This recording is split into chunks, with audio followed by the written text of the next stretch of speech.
Marcus Thompson's hands froze on the steering wheel, rain hammering his windshield as headlights illuminated something that shouldn't be there. A young woman in a torn evening gown sat collapsed against the bus stop, blood streaming from her temple into the gutter. This wasn't some college kid caught in bad weather. The fabric of her dress cost more than his monthly rent. Mrs. Patterson's porch light flicked on across the street, her ancient face pressed against the window in alarm. The old woman's shaking hand reached for her phone, the same gesture she'd made 15 years ago when his mother never came home from her night shift. "Jesus Christ," Marcus whispered, killing the engine despite every survival instinct screaming at him to drive away. He had Lucy sleeping in their trailer, bills stacked on the kitchen table, and no room in his life for whatever trouble this woman represented. But those were someone's daughter's tears mixing with the rain, and he'd never been able to walk past that kind of pain. Who was she, and why did helping her feel like stepping off a cliff? Leave a like and share your thoughts in the comments along with the city you're watching from now. Let's continue with the story. The rain had turned East Austin into a watercolor painting, all bleeding edges and blurred streetlights. Marcus Thompson pulled his battered Ford pickup to the curb, hazard lights blinking like a heartbeat against the storm. 3 jobs kept him moving 18 hours a day. Mechanic at Rodriguez Auto from dawn to 3, security guard at the Medical Plaza until midnight, and weekend handyman work that paid Lucy's asthma medication bills. At 35, his hands were already those of an old man, scarred from 15 years of fixing what others had broken. The woman hadn't moved. Her designer dress clung to her frame like expensive armor that had failed its purpose, and her dark hair created a curtain across her face.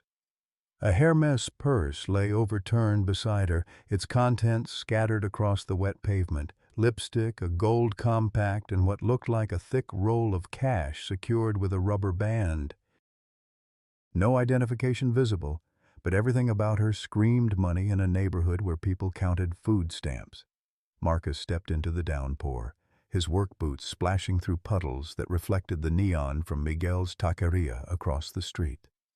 The woman looked up as his shadow fell across her, and he saw eyes the color of storm clouds, gray, turbulent, and filled with the kind of fear he recognized from his own mirror during the worst nights after Sarah's funeral. "Ma'am, you hurt?" His voice carried the gentle authority of someone who'd talked Lucy through countless nightmares. The woman flinched as if kindness itself might wound her. "I'm fine," she whispered, but her words shook like autumn leaves. Blood trickled from a cut above her left temple, mixing pink with the rainwater running down her cheek. Her accent held expensive education, boarding schools and country clubs, not the working-class drawl that marked everyone else on Elm Street. Behind them, Mrs.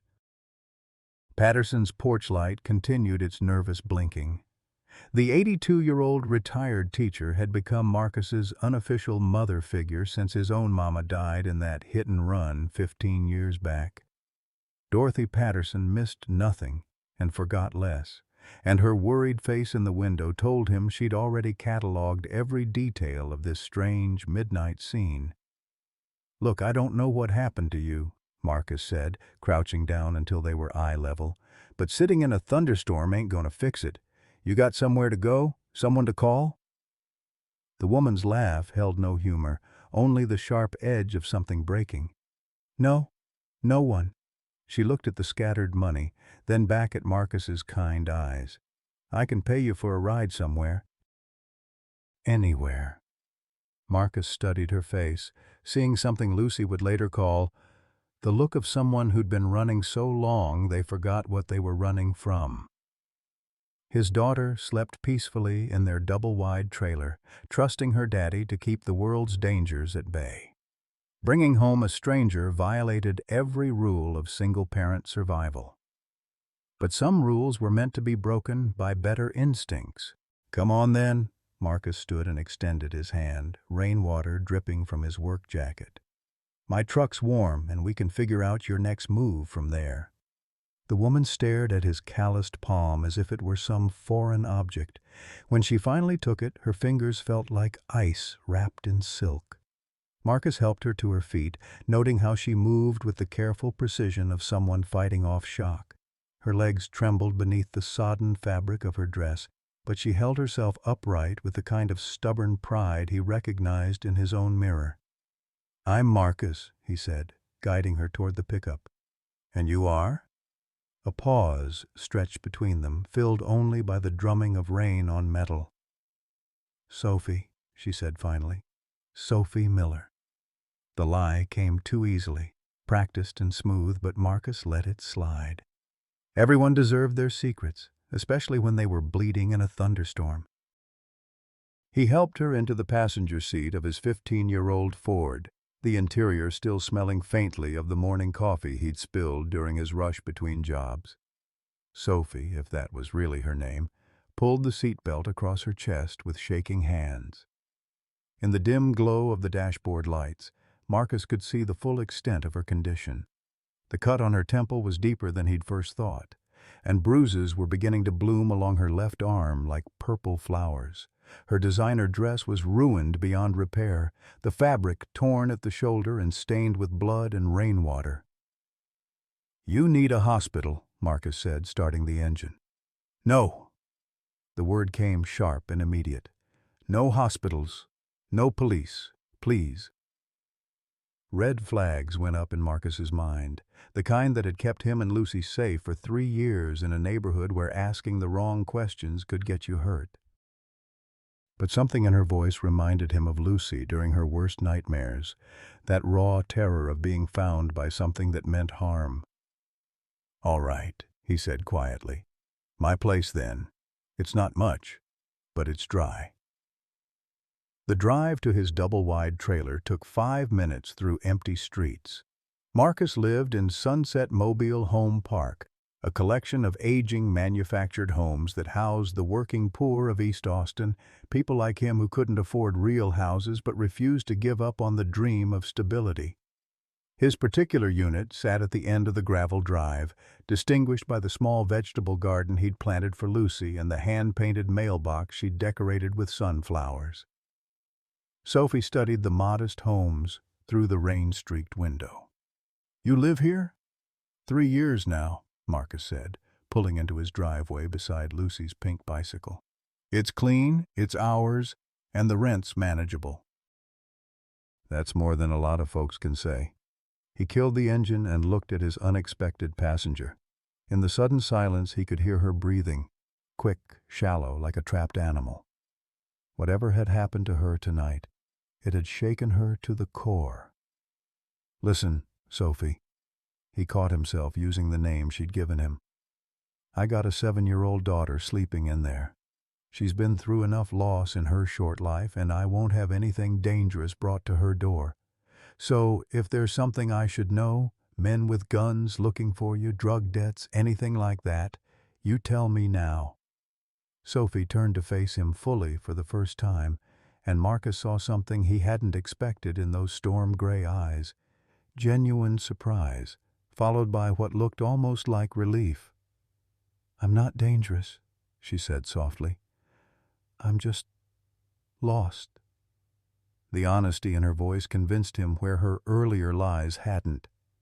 Marcus nodded and grabbed an old umbrella from behind his seat. "Come on, let's get you inside before you catch pneumonia." The trailer's interior was small but meticulously clean. Marcus had learned the hard way that chaos bred more chaos, and with Lucy's asthma triggered by dust and disorder, he'd become almost obsessive about maintaining their space. The living room held a worn sofa, a coffee table stacked with Lucy's coloring books, and a television that got 3 channels on a good day. Family photos covered the refrigerator, Lucy's school pictures, snapshots of father and daughter at the zoo, and one wedding photo of Marcus and Sarah that he kept for Lucy's sake, even though it hurt to look at. Sophie took in every detail with the eye of someone cataloging an alien world. Her gaze lingered on Lucy's artwork taped to the walls, crayon drawings of stick figures holding hands under rainbow skies, always a family of three, with one figure noticeably absent. "She draws you a mother," Sophie observed, her voice barely above a whisper. Marcus felt the familiar tightness in his chest that came with reminders of Sarah's absence. Sarah died when Lucy was 4. Cancer. Lucy remembers bits and pieces, but mostly she just knows something's missing. Marcus set Sophie up in his bedroom while he took the couch, a arrangement that felt both necessary and strange. He gave her one of his old flannel shirts and a pair of sweatpants that would be too big, then showed her where he kept the first aid kit. The bathroom was tiny but clean, and he apologized for the Disney princess shower curtain that Lucy had insisted upon after Sarah's death, one of the few battles he'd let his daughter win during those dark months of learning to be both mother and father. When he woke at dawn to Lucy's soft singing from the kitchen, Marcus had almost convinced himself the previous night had been a dream. Then he heard two voices, his daughter's bright chatter mixing with a lower, more hesitant tone that belonged to the woman he'd rescued from the storm. He found them at his small dining table, Lucy perched on a phone book to reach her cereal bowl while Sophie sat across from her, still wearing his oversized clothes. The sight stopped Marcus in his tracks. Sophie looked younger in the morning light, vulnerable in a way that expensive clothes and perfect makeup had hidden. Her hair fell in loose waves around her shoulders, and without the armor of her designer dress, she seemed almost fragile. "Daddy!" Lucy bounced in her seat, spoon dripping milk.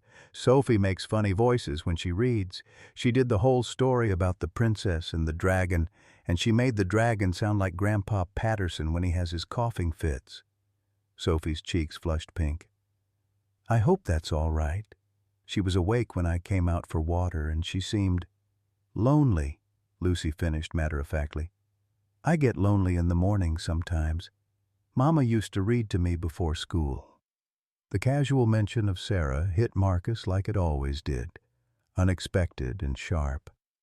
But instead of the usual awkward silence that followed, Sophie leaned forward and touched Lucy's small hand. "Your mama sounds like she was very special," Sophie said softly. "I bet she loved reading with you." "She did the best princess voices," Lucy agreed, then brightened. "But yours are good too. Will you read more stories?" Marcus watched this exchange with something knotted tight in his chest. In 3 years, no one had managed to talk about Sarah with Lucy so naturally, without tiptoeing around the subject like it might explode. Most adults either ignored the topic entirely or spoke about Sarah in hushed, pitying tones that made Lucy withdraw into herself. "We'll see, sweetheart," Marcus said, ruffling his daughter's hair. "Sophie might have places she needs to be."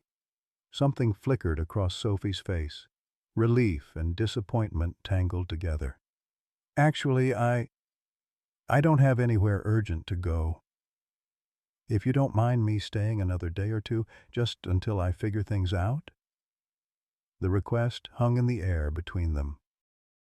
Marcus studied her face, noting the way she avoided his eyes, the slight tremor in her hands as she reached for her coffee mug. Whatever she was running from, she wasn't ready to face it yet. "Daddy, can she stay?" Lucy asked, saving him from having to answer immediately. "Please. She knows all the words to the songs from Frozen, and she promised to teach me how to braid my hair like Elsa." Marcus looked at his daughter's hopeful face, then at Sophie's carefully neutral expression. The smart thing would be to help this woman contact whoever she needed to contact, maybe drive her to a hotel or the bus station. Getting involved with mysterious strangers was a luxury he couldn't afford, especially with Lucy's welfare at stake. But something in Sophie's eyes reminded him of his own reflection during those first months after Sarah's death, the look of someone barely keeping their head above water, too proud to ask for help but too desperate to refuse it when offered. 3 days, he said finally. "You can stay 3 days. Help yourself to whatever food we have, but I work long hours and Lucy's my priority. If there's going to be trouble, there won't be, Sophie said quickly. I promise. I just need time to think, to make some decisions about my life. What kind of decisions? Lucy asked, with the innocent directness of childhood. Sophie smiled, and Marcus caught a glimpse of what she might be like without whatever weight she carried. Big grown-up decisions about what I want to do when I grow up. But you are grown up, Lucy pointed out logically. Sometimes grown-ups have to grow up more than once, Sophie said, and Marcus heard layers of meaning in those words that his 7-year-old daughter missed entirely. After breakfast, Marcus prepared for another 18-hour day, Rodriguez Auto until 3, then the Medical Plaza until midnight. He left emergency numbers on the refrigerator and showed Sophie where Lucy's inhaler was kept, along with strict instructions about the little girl's routine. She's got asthma, he explained, watching Lucy pack her school backpack. Usually it's fine, but stress can trigger attacks. Keep an eye on her breathing, especially if she gets excited or upset. And Mrs. Patterson next door has a key if you need anything. Sophie nodded seriously, and Marcus found himself trusting her with the most important thing in his world, based on nothing more than the gentle way she'd spoken to his daughter over breakfast. As he backed out of the driveway, Marcus caught sight of Sophie and Lucy in his rearview mirror. They stood on the small porch waving goodbye, and for just a moment they looked like what he and Lucy had been missing for 3 years, like a family. The thought both terrified and comforted him in equal measure. The first week passed like a fever dream of normalcy. Marcus hadn't experienced since Sarah's death. He'd return home each evening to find Lucy and Sophie curled together on the couch, homework spread between them like a bridge connecting their two worlds. Sophie had a gift for making Lucy's math worksheets feel like treasure hunts and turning her reading assignments into theatrical performances that had his daughter giggling until her cheeks hurt. But it was the small moments that undid Marcus completely. The way Sophie automatically checked Lucy's inhaler before they went outside to play. How she'd learned to make Lucy's favorite grilled cheese sandwiches cut into triangles with the crusts removed. The sight of them braiding each other's hair while watching cartoons. Lucy chattering about her best friend Mia's upcoming birthday party, while Sophie listened with the focused attention of someone starved for ordinary conversation. "She's different with you, Mrs." Patterson observed one evening as Marcus helped her carry groceries up her front steps. The elderly woman had taken to monitoring his household with the sharp-eyed concern of someone who'd taught elementary school for 43 years. "That child of yours has been holding her breath for 3 years, and now she's finally exhaling." Marcus knew what she meant. Lucy had been careful around him since Sarah's death, as if afraid that too much happiness might chase away the only parent she had left. With Sophie, she was fearless in her joy, demanding piggyback rides and staging elaborate tea parties with her stuffed animals. "It's temporary," Marcus reminded himself as much as Mrs. Patterson. "Sophie's got her own life to figure out." "Does she now?" The old woman's eyebrows rose skeptically. "Because from where I sit, it looks like she's already figured it out just fine." The truth was more complicated than Mrs. Patterson could see from her kitchen window.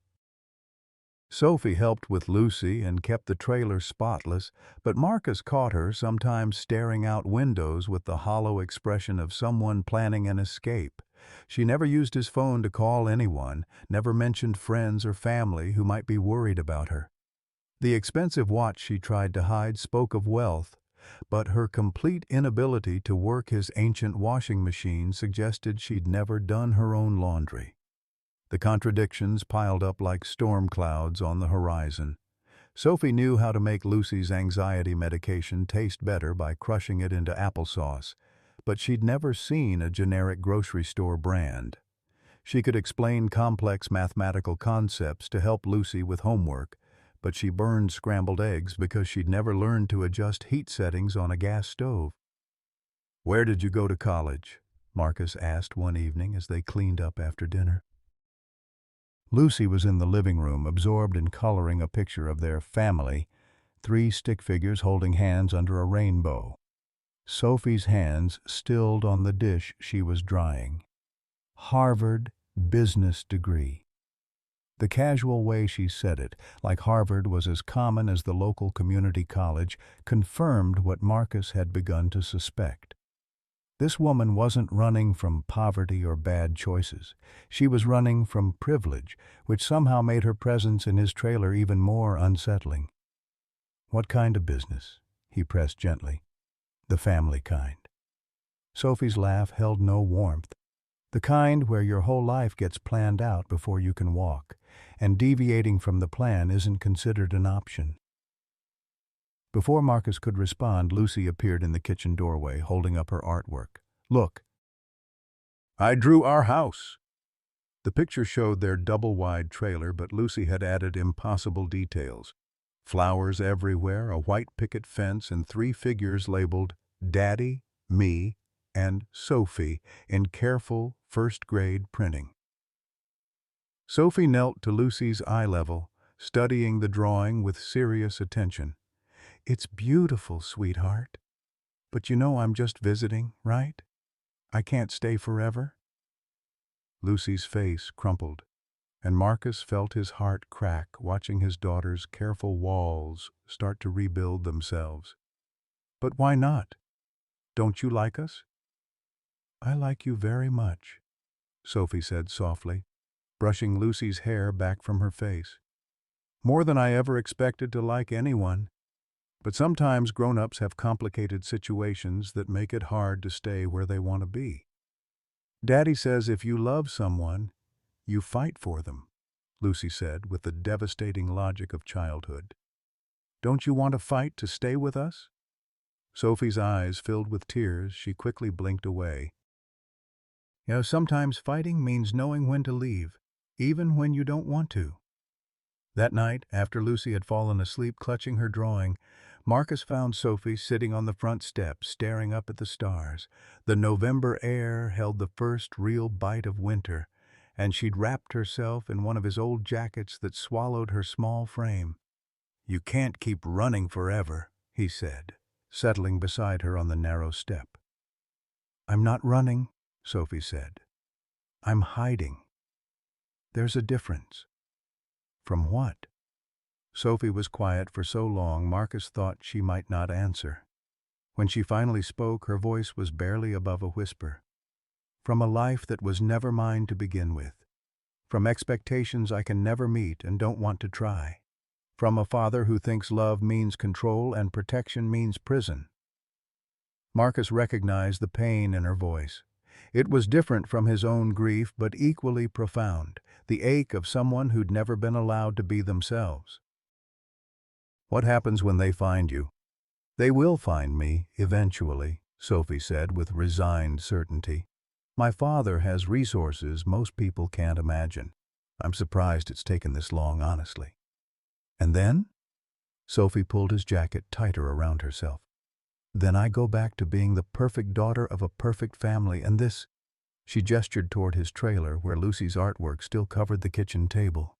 "Becomes just a beautiful dream I had once." Marcus felt something fierce and protective rise in his chest, the same feeling that had made him step between playground bullies and his daughter. What if you didn't go back? What if you fought for the life you actually want? Sophie turned to look at him, and in the porch light Marcus could see the longing in her face warring with resignation. "You don't understand what you're saying. My father isn't someone you say no to. He has lawyers, private investigators, connections that reach into places you can't imagine.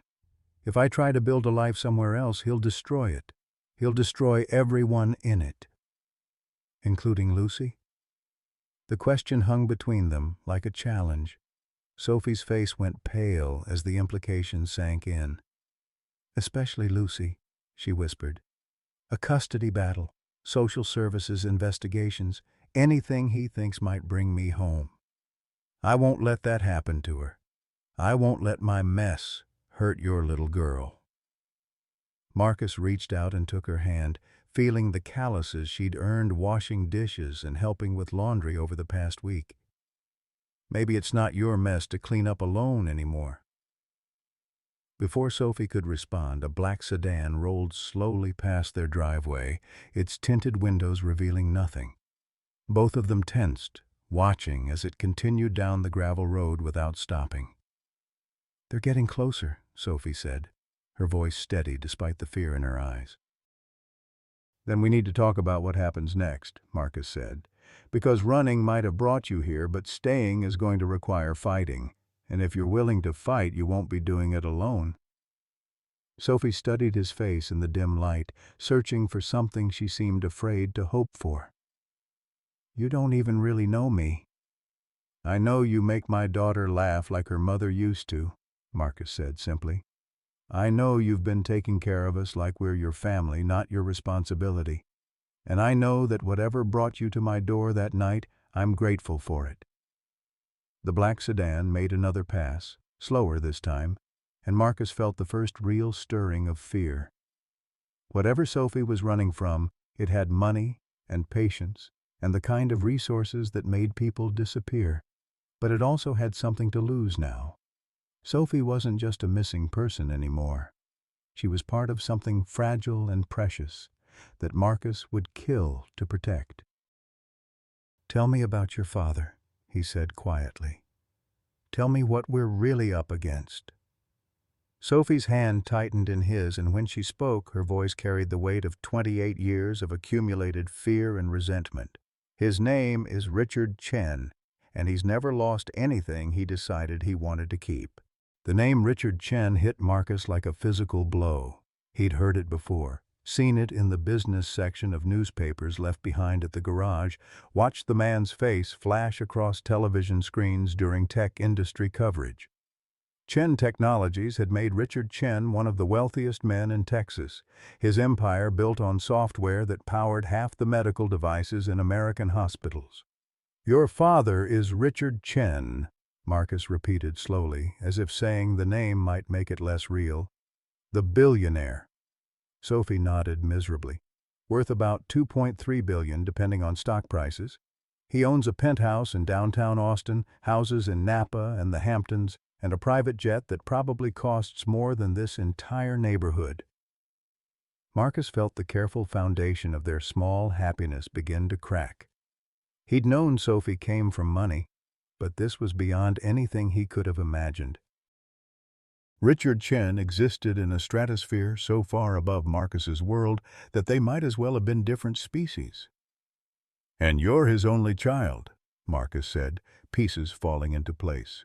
"His only heir," Sophie corrected bitterly. "There's a difference. An heir is a business asset. A child is someone you love unconditionally." Before Marcus could respond, headlights swept across their driveway again. This time, the black sedan stopped. Two men in dark suits emerged, their movements precise and professional.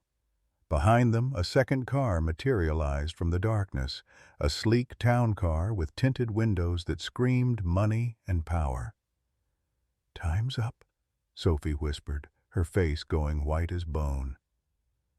Marcus stood slowly, every protective instinct in his body screaming. Through the thin walls of the trailer, he could hear Lucy's soft breathing from her bedroom, blissfully unaware that their fragile world was about to shatter. The older of the two men approached the porch with the confident stride of someone accustomed to being obeyed. He was tall and lean, with silver hair and cold eyes that catalogued everything: the modest trailer, Marcus's work boots, the children's toys scattered across the small yard. "Mr. Thompson," the man said, his voice carrying the crisp authority of expensive education, "I'm James Crawford, representing the Chen family. I believe you have something that belongs to my client." Marcus moved instinctively between Crawford and Sophie, who had shrunk back against the trailer's siding like a cornered animal. "I don't have anything that belongs to anybody except what's mine and my daughter's." Crawford's smile held no warmth.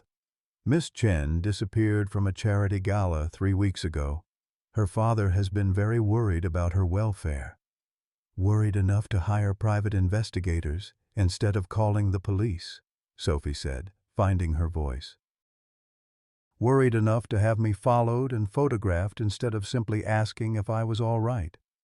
"Your father's concern is understandable," Crawford continued, as if Sophie hadn't spoken, his attention fixed on Marcus. A young woman from her background, alone and vulnerable in an unfamiliar environment. Anything could have happened to her. The dismissal in his tone was clear. Marcus and his neighborhood represented the kind of danger that people like Richard Chen protected their daughters from. The insult burned, but Marcus kept his voice level. "Sophie's been safe here, well-fed, well-cared for, and free to make her own choices about her life." "Sophie?" Crawford's eyebrows rose slightly. "Interesting. Miss Chen has always preferred her full name, Sophia. But then I suppose when someone is playing a role, they might choose something more casual." The barb hit its mark. Sophie flinched, and Marcus felt his temper flare. "Her name is whatever she wants it to be. Mr. Thompson." Crawford's voice took on a patronizing tone that made Marcus's hands clench into fists. "I understand you mean well, but you're in over your head here. Miss Chen's disappearance has been front-page news in financial circles. There are stockholders, board members, business partners, all waiting for assurance that the Chen heir is safe and sound." "I'm not missing," Sophie said quietly. "I left. There's a difference. You're 28 years old with no job, no income, and no legal access to your trust fund without your father's approval," Crawford replied smoothly. "Where exactly did you think this little adventure would lead?"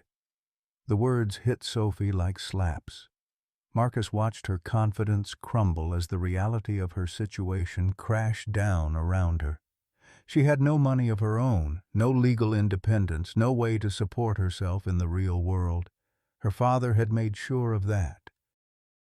"She's got a home here as long as she wants it," Marcus said, knowing even as he spoke that it was a futile gesture against forces he couldn't comprehend. Crawford actually laughed. "Mr. Thompson, do you have any idea what you're saying? You work 3 minimum-wage jobs to support a trailer home and a sick child. Miss Chen's monthly allowance is probably more than you make in a year." The casual cruelty of it took Marcus's breath away. This man had done his homework, knew exactly where to cut deepest. Behind Crawford, the second car's door opened, and Marcus's heart stopped. Richard Chen stepped out like a king surveying conquered territory. He was smaller than Marcus had expected, but carried himself with the kind of quiet authority that moved markets and toppled governments. His suit probably cost more than Marcus's truck, and his shoes had the kind of shine that only came from handcrafting and regular professional care. But it was his eyes that made Marcus's blood run cold. They were Sophie's eyes, the same storm-gray color, but where hers held warmth and vulnerability, his held only calculating intelligence and absolute certainty in his own righteousness. "Sophia," Richard said, and his voice carried the weight of 28 years of parental authority. "Come home." Sophie seemed to shrink into herself, years of conditioning overwhelming weeks of newfound freedom. Marcus watched in horror as the confident woman who'd been teaching his daughter to braid her hair disappeared, replaced by a frightened girl who couldn't meet her father's eyes. "Daddy," she whispered, and the word held surrender. "You've caused enough trouble," Richard continued, his tone gentle but implacable. "This little rebellion has gone on long enough. It's time to resume your responsibilities." "She's not property," Marcus said, finding his voice despite the fear churning in his gut. "She's a grown woman who can make her own choices." Richard's gaze shifted to Marcus for the first time, and Marcus felt like a bug being examined under a microscope. "Mr. Thompson, I've heard about you." Something in the man's tone made Marcus's skin crawl. There was recognition there, knowledge that went beyond the basic background check Crawford had obviously conducted. You have a daughter, Richard continued conversationally. Lucy, age 7, chronic asthma, expensive medication needs. You work 3 jobs and still struggle to make ends meet. Social services has a file on your family. Nothing serious, just the kind of monitoring they do when single parents show signs of financial stress. The threat was subtle, but unmistakable. Marcus felt the ground shifting beneath his feet as he realized the true scope of what he was facing. This wasn't just about money or influence. This was about power exercised with surgical precision to cut away anything that threatened Richard Chen's control over his daughter's life. "Daddy, please," Sophie said, her voice breaking. "Don't hurt them. They've done nothing wrong." "I'm not going to hurt anyone," Richard replied reasonably. "I'm simply going to remove the obstacles that are preventing my daughter from thinking clearly about her future." Marcus looked at Sophie and saw his answer in her defeated posture. She would go with her father to protect Lucy, would sacrifice her own happiness to keep Marcus's daughter safe. The nobility of it made his chest ache with helpless fury. "You bastard," Marcus said quietly, and Richard's eyes sharpened with interest. "Careful, Mr. Thompson. You're already walking a very thin line." Behind them, the trailer's front door opened with a soft creak. Lucy appeared in the doorway, rubbing sleep from her eyes, her favorite stuffed rabbit clutched against her chest. "Daddy?" she said in a small voice. "Why are there so many people in our yard? Did Sophie do something wrong?" The sight of Lucy in the doorway changed everything. Richard Chen's cold calculation flickered, replaced momentarily by something almost human as he took in the small figure clutching her stuffed rabbit. Sophie made a sound like a wounded animal, her hand pressed to her mouth as she watched Lucy's innocent confusion collide with the adult world's cruelty. "Go back inside, sweetheart," Marcus said gently, but Lucy had already spotted Sophie's distress. "Sophie, why are you crying?" Lucy asked, padding across the small porch in her bare feet. "Are these bad men? Should I call Mrs. Patterson?" "They're not bad men, baby," Sophie managed, kneeling down to Lucy's level despite her father's looming presence. They're here to take me home." "But this is your home now," Lucy said with devastating simplicity. "You live with us. You're my almost mommy." The words hit the assembled adults like physical blows. Crawford shifted uncomfortably, while Richard's face went absolutely still. Sophie's tears flowed freely now, and Marcus felt his heart shatter watching his daughter's world crumble in real time. "Sometimes grown-ups have to go places they don't want to go," Sophie whispered, pulling Lucy into a fierce hug. "But that doesn't mean they stop loving the people they leave behind." "Then don't go," Lucy said, her 7-year-old logic cutting through layers of adult complexity. "If you love us, stay with us. Daddy always says love means fighting for people." Richard Chen found his voice, and when he spoke there was something different in his tone, not softer exactly, but more careful. "Lucy, is it? Your father is right that love means fighting for people. Sometimes it means making very hard choices to keep them safe." Marcus wanted to tell Richard to stop talking to his daughter, but something in the older man's expression held him back. There was pain there, old and deep, the kind that came from losses that couldn't be undone. "Are you Sophie's daddy?" Lucy asked, tilting her head to study Richard with the fearless curiosity of childhood. "Yes, I am." "Do you love her like my daddy loves me?" The question hung in the air like a challenge. Richard looked down at this small girl who had somehow made his daughter bloom in ways decades of privilege couldn't achieve. And Marcus saw the exact moment when Richard Chen, the billionaire, faced Richard Chen, the father. "More than anything in this world," Richard said quietly, "which is why I need to take her somewhere safe." "She is safe," Lucy protested. "We take good care of her.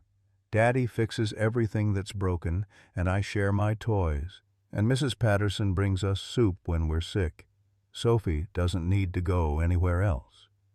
Sophie's sob was audible now, her composure completely shattered by Lucy's innocent faith in their makeshift family. Marcus saw her father's face change as he witnessed his daughter's genuine anguish, perhaps for the first time in years. "Sophia," Richard said, and his voice was gentler than Marcus had heard it. "You're scaring the child." "I'm scared too," Sophie whispered, not letting go of Lucy. "I'm terrified of going back to that life, Daddy. I'm terrified of disappearing into what you think I should be, instead of who I actually am." "Who you are is my daughter," Richard said firmly, but something had shifted in his certainty. "You're brilliant and educated and destined for things these people could never understand or provide." "These people," Marcus said, his voice tight with controlled anger, "have names. I'm Marcus Thompson. This is my daughter Lucy. And the woman you're trying to drag away against her will is Sophie. Not Sophia, not Miss Chen, not your heir or your asset. She's Sophie, and she chooses to be here." "Choice." Richard repeated the word like it left a bad taste. "You think hiding in a trailer park is a choice? You think working minimum wage jobs and struggling to pay for basic necessities is freedom?" "Yes," Marcus said simply. "When the alternative is a golden cage, yes, it is." Richard's laugh was bitter. "You have no idea what you're talking about. Do you know what happened to the last man who tried to rescue my daughter from her responsibilities?" The temperature seemed to drop 10 degrees. Sophie went rigid in Marcus's peripheral vision, and Crawford shifted nervously. "Daddy, don't," Sophie said, her voice small and frightened. "Michael Patterson," Richard continued, ignoring his daughter's plea, "a social worker she met during her college volunteer work, thought he could save her from her terrible father and give her a real life. They were engaged for 6 months before he discovered that crossing me has consequences that extend far beyond financial ruin." Marcus felt ice form in his veins. "What did you do to him?" "Nothing illegal," Richard said with cold satisfaction. "Nothing that couldn't be explained by unfortunate coincidences and bad luck. Lost his job due to budget cuts. His apartment lease mysteriously canceled. His car repossessed after his credit rating inexplicably plummeted. Eventually, he decided that love wasn't worth being destroyed piece by piece." "You ruined his life," Marcus breathed. "I protected my daughter from making a catastrophic mistake," Richard corrected, "just as I'm protecting her now." Lucy, who had been listening to this exchange with the solemn attention children reserved for adult conversations they didn't fully understand, suddenly spoke up. "That's not protection," she said, her small voice carrying surprising authority. "That's being mean. When kids at school are mean to me, the teacher says it's because they're scared or hurt inside. Are you scared, Mr. Chen?" The question hit Richard like a slap. Marcus watched the older man's carefully constructed authority waver as a 7-year-old girl saw through decades of rationalization to the fear beneath. "I am scared," Richard admitted after a long moment, and the honesty in his voice surprised everyone present. "I'm scared of losing the only family I have left. I lost my wife 15 years ago, and if I lose Sophia too." He didn't finish the sentence, but the vulnerability in his voice revealed more than any threat could have. This wasn't just about control or power. This was about a man so terrified of loss that he'd become the very thing he feared most. Sophie stood slowly, Lucy still clinging to her hand. "Daddy," she said softly, "you didn't lose Mommy because she chose to leave you. She died in an accident. That's not the same as me choosing a different life. Isn't it?" Richard's voice cracked.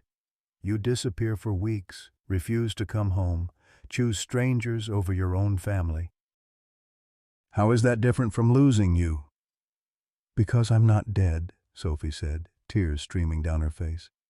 "I'm just trying to live.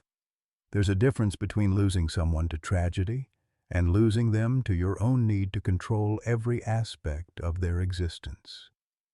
The words hung between father and daughter like a bridge neither knew how to cross. Marcus felt the weight of years of dysfunction and fear pressing down on all of them, and suddenly understood that this confrontation was about more than just Sophie's freedom. It was about two people who loved each other but had never learned how to show it without causing pain. Lucy tugged on Sophie's hand, drawing everyone's attention back to her small, serious face. "Can't you just visit each other?" she asked with the practical wisdom of childhood. "That's what me and Daddy do with Grandma Sarah's grave. We don't live there, but we visit and tell her we love her, and remember the good times." The suggestion was so simple, so innocent, that it cut through years of complex family dynamics like a knife through silk. Richard stared at Lucy as if seeing her clearly for the first time, while Sophie looked between her father and this child, who had somehow articulated what neither of them had been able to find the courage to say. Crawford cleared his throat. "Sir, if I may suggest—" "No," Richard said quietly, not taking his eyes off Lucy. "I think this young lady has made the only suggestion worth considering." But the moment of potential understanding shattered when Richard's phone buzzed with an urgent tone that made Crawford straighten like a soldier called to attention. Richard glanced at the screen, and his face went ashen. "Sir?" Crawford stepped closer, lowering his voice. "What is it?" Richard's eyes found Sophie's across the small porch, and Marcus saw something that looked almost like guilt flicker across the older man's features. "There's been a development in Austin. We need to leave, now." "What kind of development?" Sophie asked, but her father was already turning toward the cars. "Sophia, get in the car. Mr. Thompson, I suggest you take your daughter inside and forget this conversation ever happened." The dismissal was so abrupt, so cold after the moment of vulnerability they'd just shared, that Marcus felt whiplash from the emotional reversal. But it was the fear in Richard's voice that made his blood run cold. "Daddy, what's wrong?" Sophie pressed, not moving from Lucy's side. Richard stopped at the car door, his back still turned. "Someone leaked your location to the press. There are news vans heading this way right now." The words hit like a physical blow. Marcus imagined reporters swarming his quiet neighborhood, cameras focused on his trailer, Lucy's face broadcast across news stations as the child caught in the middle of a billionaire family drama. The violation of it, the exposure of their private pain, made him feel sick. "How?" Sophie whispered. Crawford was already on his radio, coordinating with unseen security teams. "Satellite trucks, sir. 3 minutes out, maybe less." Richard finally turned around, and Marcus saw something he hadn't expected in those storm-gray eyes, genuine regret. "I'm sorry, Mr. Thompson. This was never supposed to touch your family." "But it has," Marcus said, pulling Lucy closer to his side. "And now, what? You disappear in your fancy cars and we deal with the aftermath?" "The aftermath of my daughter's choices, yes," Richard said. But there was no heat in it now, only weariness. This is what happens when someone in Sophia's position tries to live a normal life. The world won't let her. Sophie looked between her father and Marcus, her face a mask of anguish. "I'm so sorry," she whispered to Lucy. "I never meant for any of this to hurt you." Lucy, still clutching her stuffed rabbit, looked up at Sophie with eyes too wise for her 7 years. "Are the bad people coming to take you away?" "Not bad people," Sophie said carefully. "Just people who want to tell stories about us that aren't true." The distant rumble of engines grew louder, and Marcus could see headlights beginning to crest the hill that led to their mobile home park. His neighbors would be waking up to chaos, their quiet lives disrupted by something they couldn't understand or control. Mrs.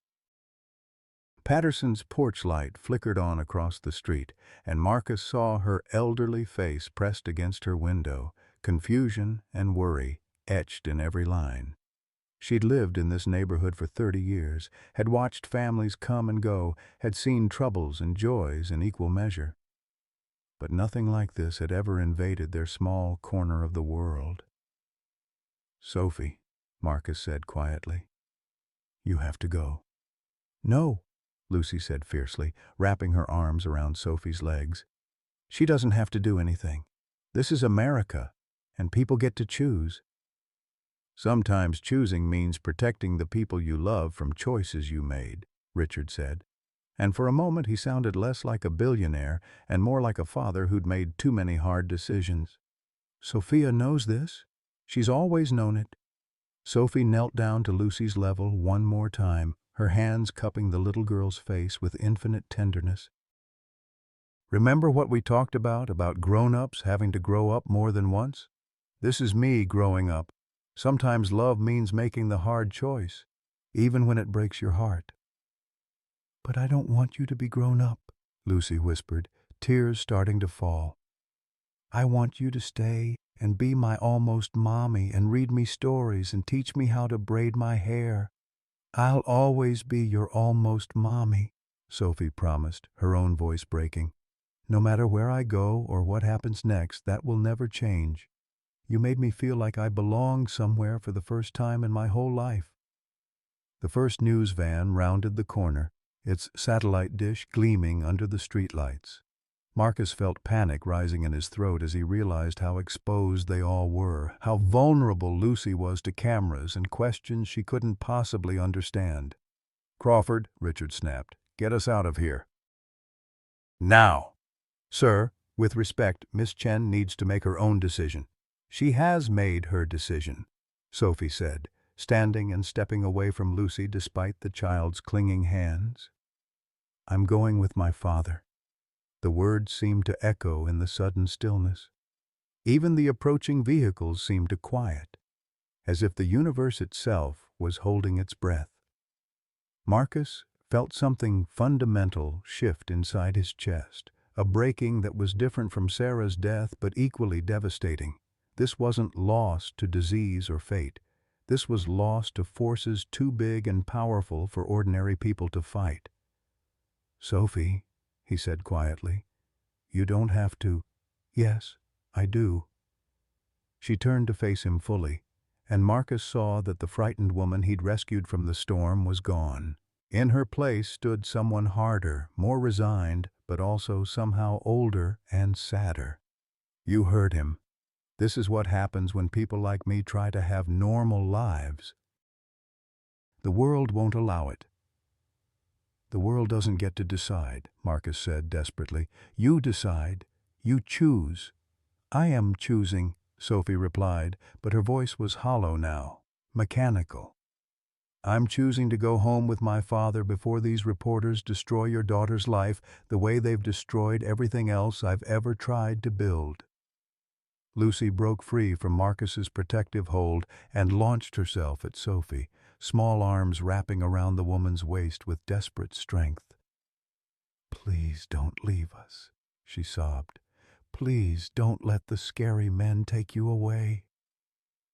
Sophie closed her eyes, and Marcus saw her lips move in what might have been a prayer or a goodbye. When she opened them again, she was someone else entirely. The perfect daughter Richard Chen had spent 28 years creating.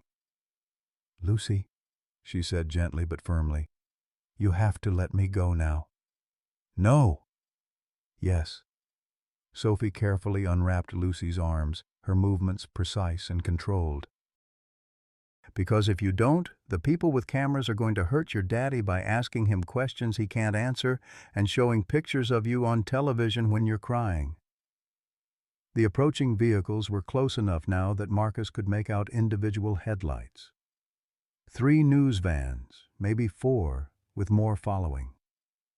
His quiet neighborhood was about to become a circus, and Lucy would be at the center of it all. Richard stepped forward, and for a moment Marcus thought he was going to say something else to Lucy, something that might bridge the gap between the worlds they represented. Instead, he placed a careful hand on his daughter's shoulder. "It's time, Sophia." Sophie nodded, her face a mask of composure that didn't quite hide the pain underneath. She walked toward the waiting car with measured steps, each one taking her further from the life she'd tried to build and closer to the one she'd tried to escape. At the car door, she paused and looked back. "Marcus," she said, and her voice carried clearly across the small distance between them. "Thank you for showing me what home feels like." Then she was gone, disappeared into the leather interior of Richard Chen's limousine like she'd never existed at all. The cars pulled away in perfect formation, their taillights bleeding red into the darkness, just as the first news van crested the hill and began its descent toward Marcus's driveway. The 3 weeks that followed Sophie's departure felt like living underwater. Everything moved slowly, sounds came muffled, and Marcus found himself holding his breath without realizing it, as if exhaling might somehow make the pain more real. The reporters had descended like vultures for 2 days, camping outside his trailer with their cameras and microphones, shouting questions about his relationship with the Chen heiress and Lucy's role in the kidnapping scandal. Mrs. Patterson had emerged from her house on the second morning wielding her late husband's baseball bat, telling the news crews in language that would have made a sailor blush exactly what she thought of grown adults terrorizing a working man and his sick child. The image of an 82-year-old woman in a flowered house dress facing down a pack of reporters became a minor internet sensation. But it did the trick. By the third day, they were gone, chasing fresher scandals in other people's lives. Lucy stopped talking for 5 days. Not selective mutism brought on by trauma. Marcus had seen that before in the months after Sarah's death. This was different, more deliberate. She would answer direct questions with nods or shakes of her head, would eat when food was placed in front of her, would go through the motions of daily life with mechanical precision. But the light that had returned to her eyes during Sophie's stay was gone, replaced by a hollow resignation that broke Marcus's heart every time he looked at her. Dr. Warren made house calls during those first terrible days, checking Lucy's breathing and monitoring her for signs of an asthma attack triggered by emotional distress. The medications were expensive, but the doctor had quietly arranged for them to be covered by a research grant that Marcus suspected had nothing to do with legitimate research and everything to do with small-town kindness. "She's not in medical danger, Doc," Warren told Marcus after her third visit. "But she's grieving, and 7-year-olds don't have the tools to process this kind of loss. She loved that woman like a mother. And now Sophie's just gone. No explanation that makes sense to a child, no promise of return, no closure. It's cruel in a way that adults sometimes can't see." Marcus tried to explain it to Lucy, how sometimes grown-ups made choices that seemed mean but were actually meant to protect people. How Sophie's father loved her but didn't understand how to show it properly. How rich people lived by different rules that didn't always make sense to regular folks. But every explanation felt hollow, inadequate in the face of Lucy's quiet suffering. The worst part was the hope that flickered in Lucy's eyes every time a car pulled into their driveway, every time the phone rang, every time someone knocked on their door.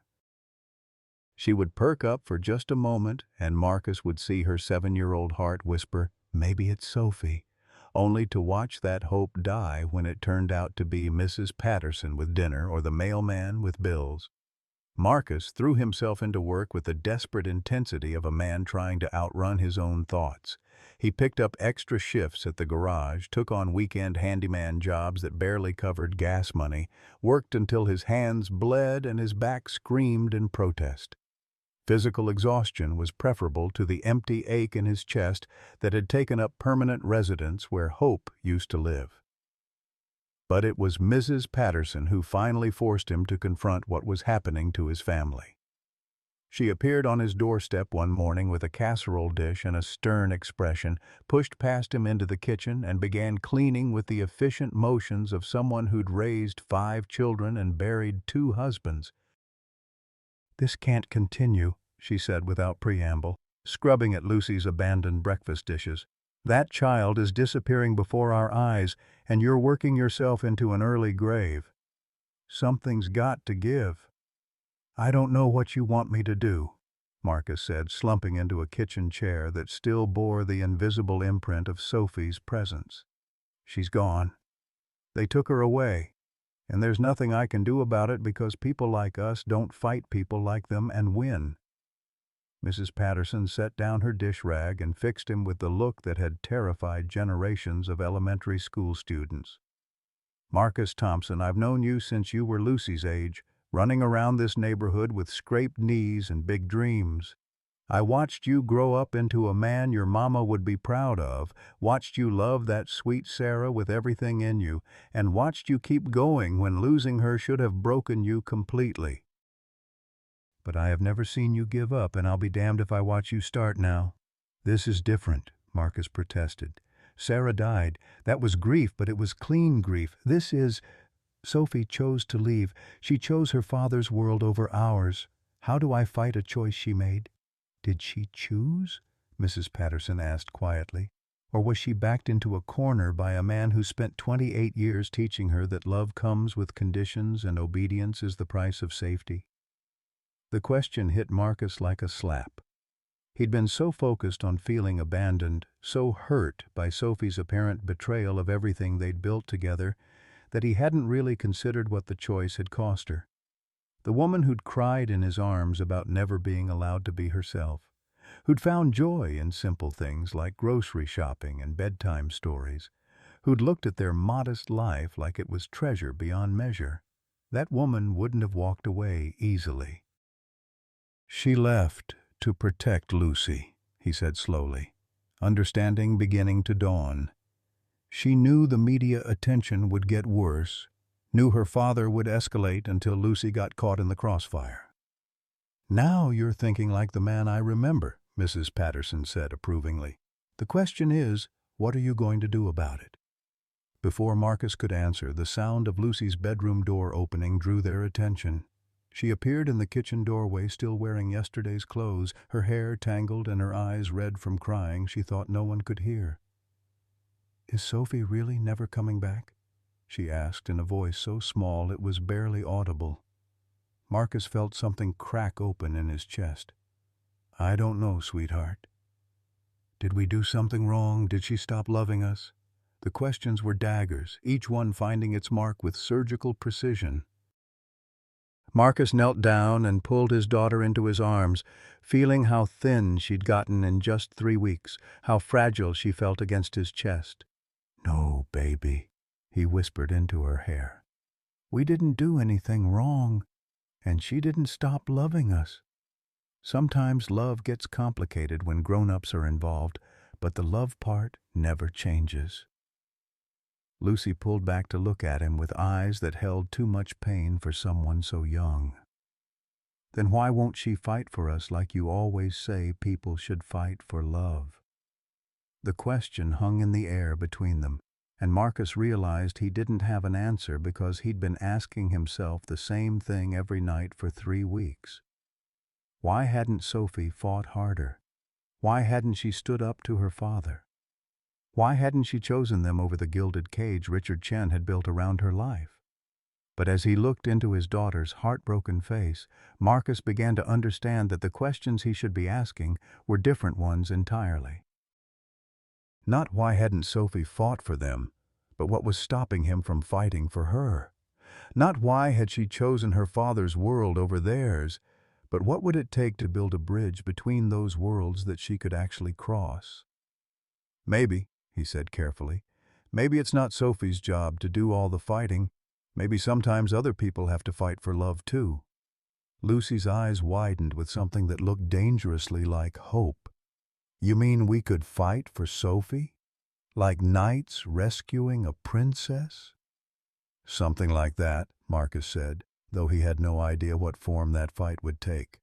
Richard Chen had resources and power that made Marcus feel like David facing Goliath, except David had at least been armed with a slingshot and righteous fury. All Marcus had was love, determination, and the stubborn belief that sometimes the right thing was worth doing even when it seemed impossible. Mrs. Patterson cleared her throat from across the kitchen. "Well," she said with satisfaction, "it's about damn time. Now, what's the plan?" Marcus looked at his daughter's expectant face, at Mrs. Patterson's encouraging smile, and felt something he hadn't experienced in weeks, the stirring of possibility. Sophie had sacrificed herself to protect them, but maybe protection wasn't what she needed. Maybe what she needed was someone willing to walk into Richard Chen's world and prove that love could survive even there. "I have no idea," Marcus admitted, "but I think it's time to find out."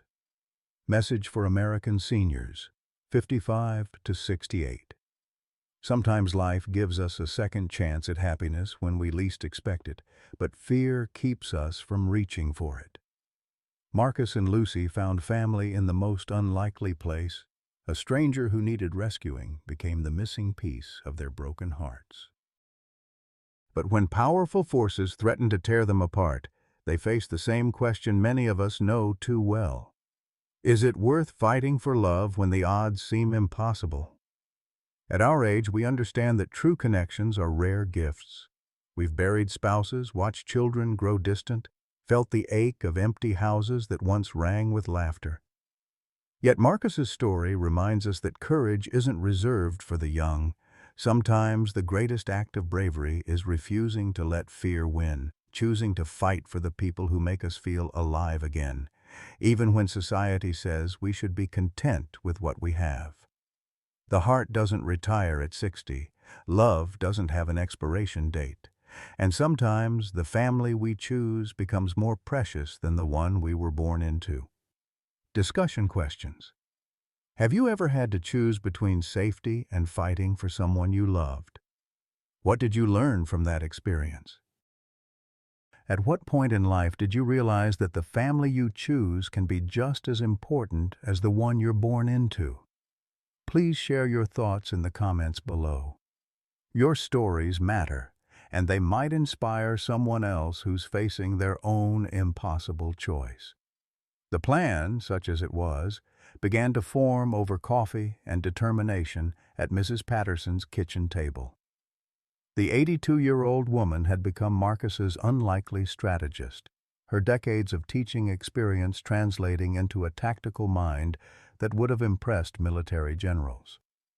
"You can't just march up to Richard Chen's penthouse and demand your woman back," she said, spreading newspaper clippings across her worn Formica surface. "Men like that respond to leverage, not passion." "You need something he wants more than control over his daughter." Marcus studied the articles she'd compiled over the past week. Business profiles, charity gala coverage, interviews where Richard Chen spoke about his late wife and his commitment to medical research funding. The picture that emerged was of a man haunted by loss, driven by guilt, and absolutely terrified of being alone. "He lost his wife 15 years ago," Marcus mused, reading about Margaret Chen's death in what was described as a tragic accident. "Same year my mama died in that hit and run." Mrs. Patterson's sharp eyes caught the connection immediately. "You don't suppose—" "No," Marcus shook his head. "Austin's a big city. Lots of accidents happen every year." But something nagged at him about the timing, about Richard's reaction when he'd mentioned his mother's death during their confrontation. Lucy wandered into Mrs. Patterson's kitchen wearing one of Sophie's left-behind sweaters, the sleeves rolled up to accommodate her smaller frame. She'd taken to wearing Sophie's clothes like armor against the world, and Marcus didn't have the heart to stop her.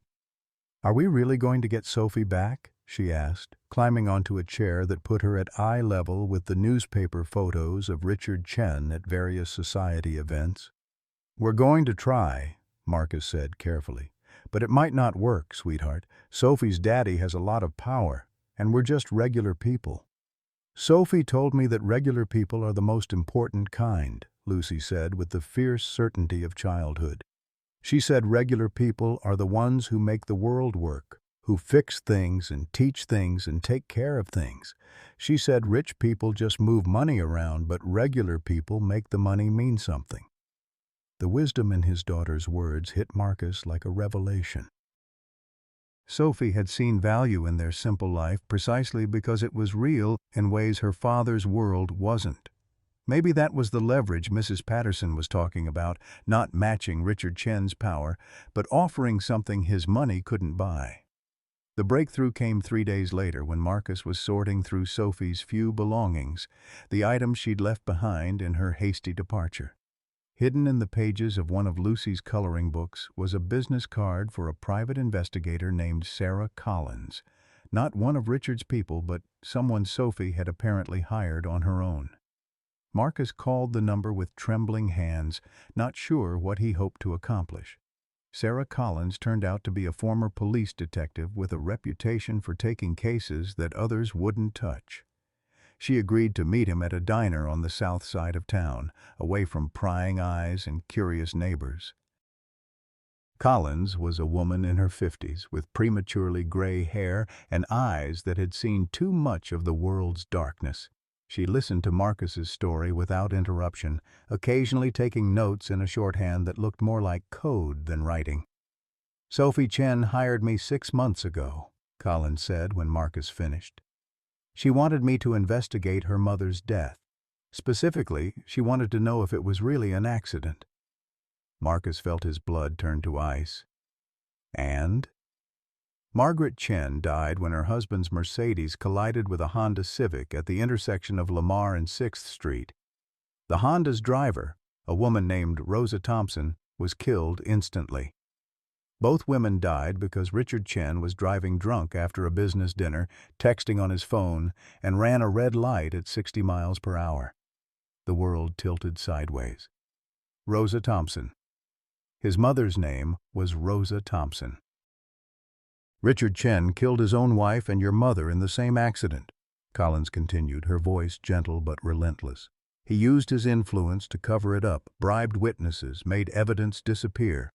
The official report blamed mechanical failure in your mother's car, but the real crash reconstruction tells a different story." Marcus couldn't breathe. 15 years of wondering who had killed his mother. 15 years of an unsolved case that had eaten away at his faith in justice. And the answer had been sitting in his living room 3 weeks ago, taking his daughter away to protect her from the very man who'd destroyed their family. "Sophie knows," he said hoarsely. "She figured it out 2 years ago. That's when she started pulling away from her father, started trying to build an independent life. She hired me to get proof, legal documentation that could stand up in court." "Why didn't she use it?" Collins smiled grimly. "Because she met you and Lucy. Because she realized that destroying her father would also destroy any chance of having a relationship with him. And despite everything, she still loves him. She was trapped between justice and love, between what her mother deserved and what her heart wanted." Marcus stared at the documents Collins spread across the diner table. Police reports, witness statements, financial records showing payments to officials who'd agreed to look the other way. The truth of his mother's death, laid out in black and white after 15 years of questions. "What does this mean for Sophie?" he asked. "It means she has leverage she's been too afraid to use. Richard Chen has built his entire public image on being the grieving widower who channeled his loss into charitable works. If this comes out, if the world learns he killed his own wife and covered it up, his empire crumbles. His reputation, his business relationships, his political connections, everything." Marcus felt a cold fury building in his chest. Richard Chen had taken everything from him. First his mother, then Sophie, and through Sophie, Lucy's happiness. The man had sat in judgment of Marcus's worthiness while carrying the secret of a double murder he'd committed and concealed. "I want to see him," Marcus said quietly. "I want to look him in the eye and tell him I know what he did." "That's not how this works," Collins warned. Men like Chen don't respond well to direct confrontation. You need to be smarter than that. Then what do you suggest? Collins gathered the documents into a neat pile. You let me arrange a meeting. Neutral ground, witnesses present, everything legal and above board. You present the evidence and make him an offer he can't refuse. What kind of offer? His freedom in exchange for his daughters. You agree to keep his secret if he agrees to let Sophie make her own choices about her life. No more control, no more manipulation, no more threats against you and Lucy. Marcus thought about it, weighing justice against pragmatism. His mother deserved better than a covered-up death and a secret grave of lies. But Lucy deserved Sophie. And Sophie deserved the chance to choose her own life without her father's guilt and fear poisoning every decision. Set up the meeting, he said finally. But I have conditions. The meeting took place in Collins's office on a Tuesday afternoon when Austin traffic created enough background noise to mask their conversation from electronic surveillance. Richard Chen arrived alone, his usual entourage of bodyguards and lawyers conspicuously absent. He looked older than Marcus remembered, more fragile, as if the weight of his secrets had finally begun to bend his spine. Mr. Thompson, Richard said, settling into the chair across from Marcus with careful dignity. I'm told you have something you think I should see. Marcus placed the crash reconstruction report on the table between them. Richard's face went absolutely white as he recognized the document, his hands trembling slightly as he reached for it. 15 years, Marcus said quietly. 15 years I've wondered who killed my mother and why they never faced justice. Turns out the answer was sitting in my living room, telling me I wasn't good enough for his daughter. Richard read through the report with the expression of a man watching his own execution. When he finished, he set the papers down and looked directly at Marcus for the first time since entering the room. What do you want? He asked, his voice barely above a whisper. I want my mother's killer to face justice, Marcus said. But I also want Lucy to have the woman she considers her mother back in her life. So I'm going to give you a choice, Mr. Chen. The same kind of choice you've been giving Sophie her whole life. Except this time, you're the one who has to live with the consequences. Richard's Adam's apple bobbed as he swallowed hard. I'm listening. You let Sophie go. Completely, permanently, no strings attached.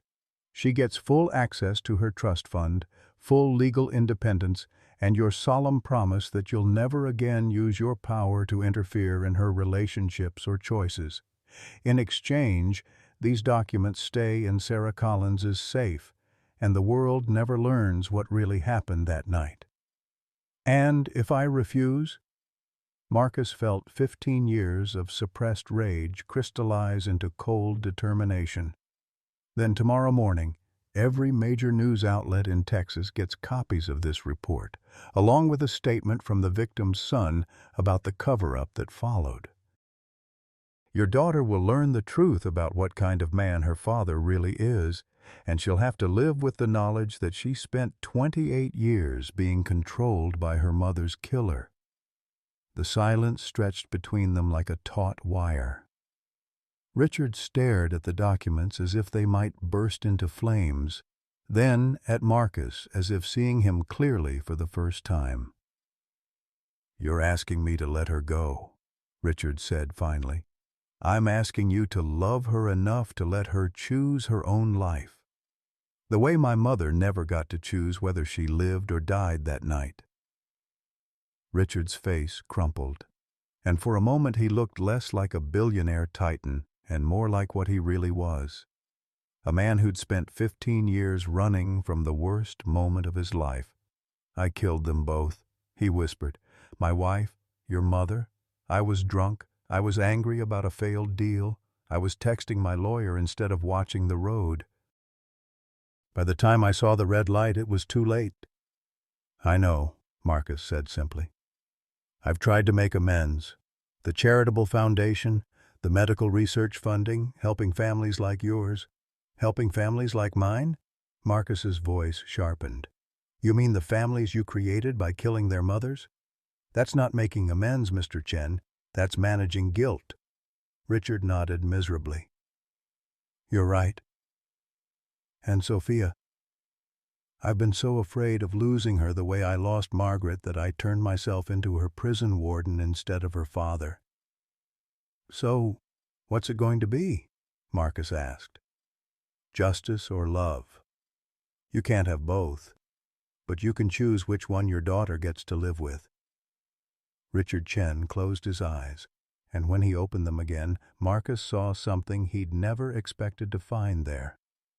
Surrender. I choose love, Richard said quietly. God help me, I choose love.